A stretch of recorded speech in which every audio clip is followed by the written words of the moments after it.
Hi guys, how y'all doing? This is the big one, the match that concludes the 2019 Rugby World Cup in Japan. It's been a cracking tournament with Japan being great hosts, and on Saturday around midday UK time we will know who the new Rugby Union World Champions are, South Africa or England. Let's talk about the game. Both teams took different roads to the final. England played very well in their first three matches, and they had their last match against France in the group cancelled because of the typhoon, of course, and their game against Argentina was pretty much a foregone conclusion after Argentina were reduced to 14 men. In the quarterfinals, they were very clinical against Australia and punished Wallaby mistakes, very good and very accurate when they needed to be. And then, of course, that incredible semi-final performance against New Zealand, which got them into the final. They deserve to be there. England have definitely been the form team this World Cup so far. The question is, can they keep that intensity up that they did against the All Blacks for 80 minutes again against South Africa? South Africa, on the other hand, they've started their campaign with a loss to New Zealand, despite dominating much of the territory and possession in that game. But when it mattered, New Zealand were clinical and they got the better of them that day. The rest of their matches in that group, South Africa convincingly won, and then they beat the host Japan in the quarterfinals. They survived a hard-fought first half in that match, but in the second half, they used their physicality and their brand of rugby that we know South Africa play to wear the Japanese down in the second half and come away with a convincing win. And then in the semi-finals, they survived a hard-fought, gruelling, albeit not pretty, encounter against Wales and have made it to the final. South Africa looking to become the first team in World Cup history to win the Rugby World Cup final, having lost a pool game. And South Africa, already twice world champions, 1995, 2007 and 2019. 12 years separating 1995, pardon me, and 2007. 12 years separating 2007 and 2019. Is that an omen? Possibly. The only change to either side from their semi-final victories are with the Springboks, Cheslin Colby coming back onto the right wing to replace Sabu and Kosi.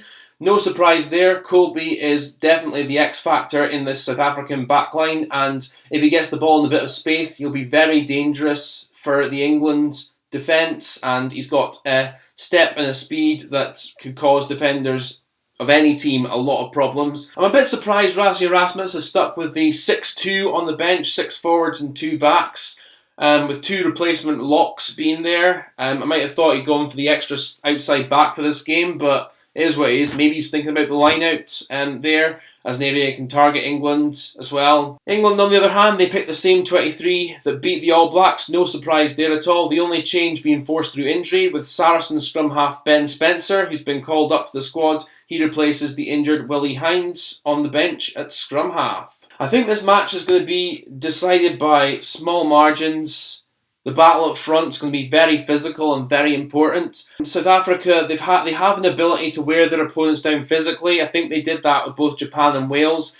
In this game, in the physical aspect of it, I don't think they'll wear England down as much.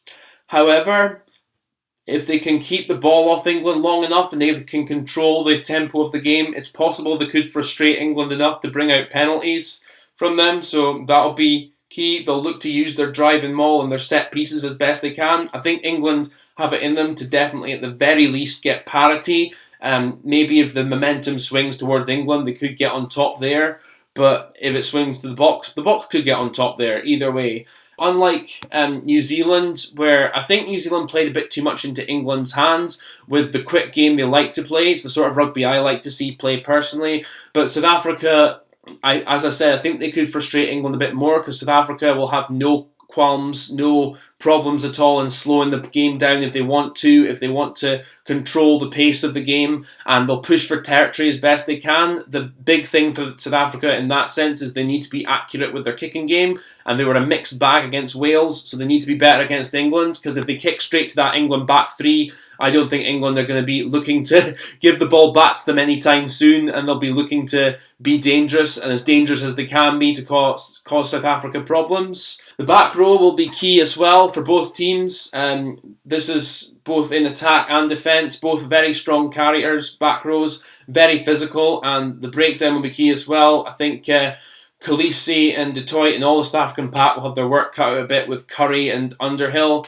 But at the same time, those players will also have to contend with the likes of Dutoy, Vermeulen, and Exabeth, and tackling them like big cement trucks and just smashing them backwards constantly.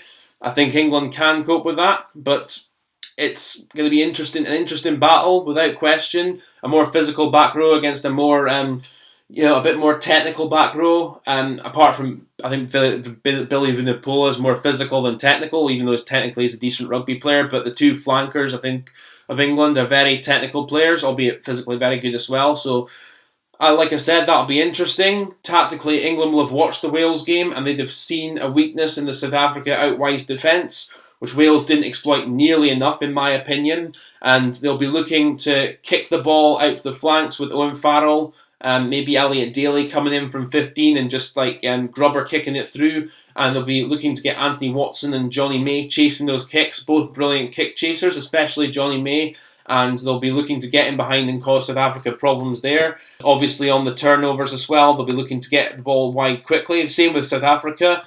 I think South Africans' backline, they have a lot of very good rugby players. They just don't use them as much as they should do. Henry Pollard, if he runs with the ball and he passes it and looks to spread it wide, he's a very good 10 at doing that. I don't think he does it nearly enough as he should do, in my view. Will he be allowed to do that by Erasmus? I don't know. I mean, we'll have to see. I think there'll be a fair amount of kicking from both teams in this game, but it depends how smart they are when they use it and all that really. I think at the line out, this is one area South Africa will look to target England a bit, because their line out, South Africa's line out, has been working like clockwork throughout the tournament, and England's has been very good too, bar that one against the All Blacks, which the All Blacks scored from. The bench as well could play a big factor, especially with Francois Lowe.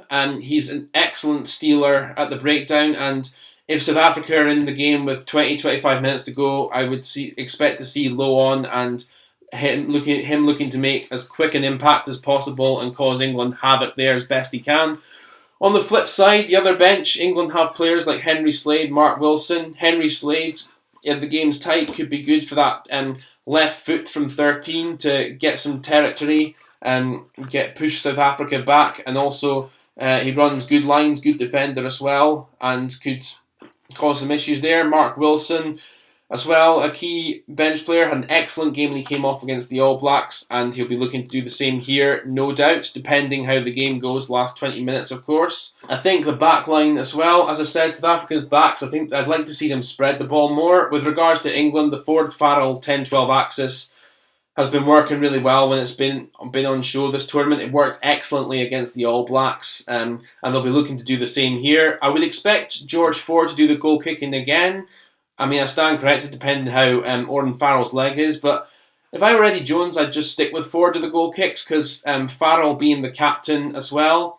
I thought actually Farrell, his overall game, outside when he wasn't goal kicking, I know he had a bit of a sore leg, but when he wasn't goal kicking, I thought he looked a lot more relaxed, a lot more like, I can just play my game. And being the captain, sometimes that onus can get on you a bit, where you've got to, be the captain, the goal kicker, and you've got to be basically calling the shots from 10 or 12 as well. And I think that's where, it would be not a bad idea of Eddie Jones to keep George Ford as the first choice kicker for this match. But we'll see what happens there. Obviously, Pollard's going to be goal kicking for the Box, and with how he's been kicking this tournament, England don't want to give away too many penalties in their own half. So that could be a factor. I said this about the England-New Zealand game and the South Africa-Wales game, that games like this, it could be won by either a moment of madness or it could be won by a stroke of genius. I think it will be tighter than some folk are saying. After the semi-finals, I understand why some folk are putting England as strong favourites. I think South Africa, based on the things I've said, will make it tougher for England. And can England maintain the intensity they played against the All Blacks for 80 minutes? I'm not fully convinced they can, but that doesn't mean they can't win, of course. They'll have their moments, certainly, but I think the Box will as well. So my prediction, based on that, going with my head,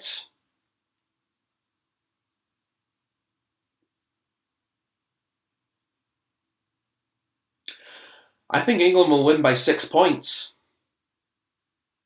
That's my prediction, and that's my thoughts for the final. Hope you like what I had to say, guys. Thank you very much for watching. I'll have a review of the match afterwards. Hope it's a good game, for what it's worth. As a Scotsman, of course, I don't want England to win, but again, we'll see what happens. Thank you again. I'll catch you later on. Take care.